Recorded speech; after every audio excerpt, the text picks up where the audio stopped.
दरम्यान महिला सुरक्षेचा प्रश्न महाविकास आघाडीच्या महिला नेत्या राज्यपालांच्या भेटीसाठी घेऊन पोहोचल्यात। मात्र या भेटीआधी राजभवनाबाहेर राजकीय नाट्य पाहायला मिळालं। महाविकास आघाडीच्या महिला शिष्टमंडळाला आधी प्रवेश नाकारला। सुरुवातीला एकट्या रोहिणी खडसेंना आत जाण्यास परवानगी देण्यात आली, मात्र उर्वरित नेत्यांना प्रवेश नाकारला। त्यानंतर अधिकाऱ्यांशी चर्चा केल्यानंतर सर्व महिला नेत्यांना प्रवेश दिला। हे शिष्टमंडळ महिला आयोगाच्या कारभाराचा मुद्दा राज्यपालांकडे मांडणार आहे। महिला आयोगावर अराजकीय व्यक्तीची नियुक्ती व्हावी, महिला आयोगावर नव्या अध्यक्षाची निवड करावी अशी मागणी करण्यात येणार आहे।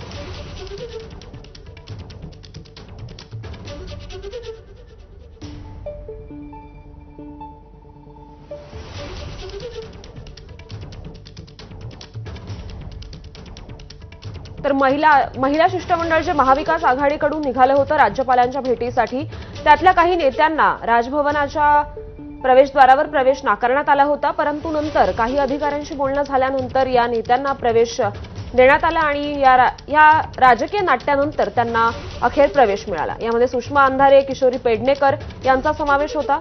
महिला आयोगावर अराजकीय व्यक्तीची नियुक्ती व्हावी, महिला आयोगावर नव्या अध्यक्षाची निवड करावी अशा मागण्या घेऊन हे महाविकास आघाडीचं महिला शिष्टमंडळ राज्यपालांच्या भेटीसाठी पोहोचलं होतं।